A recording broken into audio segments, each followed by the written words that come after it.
আমি চেষ্টা কৰিম যাতে সন্দেহযুক্ত মিয়া মুছলমানৰ ভোট আমি কাটিব পাৰোঁ।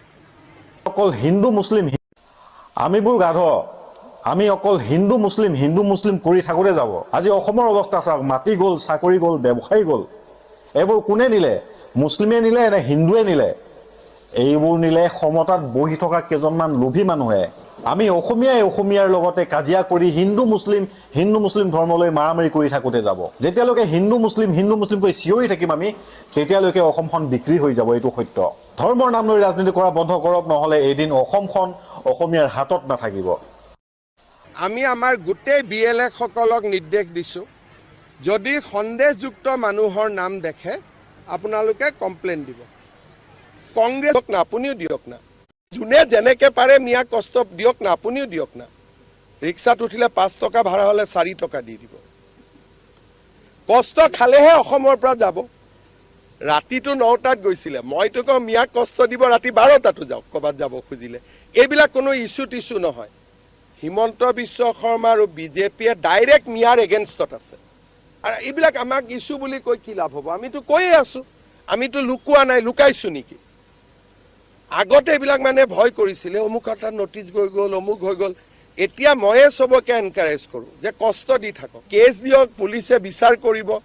কিন্তু মিয়াকেতো কষ্ট দিব গৈছিল নহয়।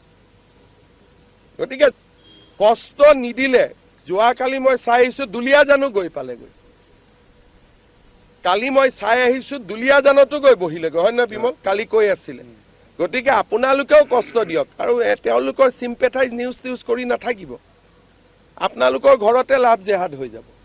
আৰু অফিচাৰবিলাকে ৰাতি 2-3টালৈকে কাম কৰিব লাগে মিয়াৰ নাম কাটিবৰ কাৰণে। আমাৰতো বাংলাদেশী মানুহ ইয়াতে 40% আছেই, আৰু 10% বাঢ়িলেতো আমি নিজে অন্তৰ্ভুক্ত হৈ গ'লো। সেইটো কাৰণেতো যোৱা 5 বছৰে চিঞৰি আছো। ভোট চুৰি মানে কি? আমি অলপ মিয়াৰ ভোট চুৰি কৰিব খুজিছোঁ। কিয়? মিয়াবিলাকেতো ইয়াৰ নিয়মতে ভোট দিব পাবই নালাগে, তেওঁলোকে বাংলাদেশতে ভোট দিব লাগে। তেওঁলোকে যাতে অসমত ভোট দিব নোৱাৰে তাৰ আমি ব্যৱস্থা কৰিছোঁ। কিন্তু এইটো অকণমান প্ৰিলিমিনাৰী। SIR যেতিয়া আহিব, অসমতো এতিয়া SIR অহাই নাই, তেতিয়া মিয়া ভোট 4-5 লাখ কাটিব লাগিব। গতিকে এইটো কংগ্ৰেছে মোক যিমান গালি পাৰে পাৰক, মোৰ কাম হৈছে মিয়াক কষ্ট দিয়া। যদি মিয়াই কষ্ট নাপায়, মিয়া দুলীয়াজানো আহি গ'ল, তিনিচুকীয়াও আহি গ'ল। কেইদিনমান আগতে মাটি কিনা বেচাৰ মই এটা লিষ্ট পাইছিলোঁ তিনিচুকীয়াত। হিন্দুৱে বিক্ৰী কৰা বেছি, মিয়া মুছলমানে কিনা বেছি। তাৰমানে ডিগবৈ, তিনিচুকীয়া, দুলীয়াজানলৈকে মিয়া আহি গ'ল।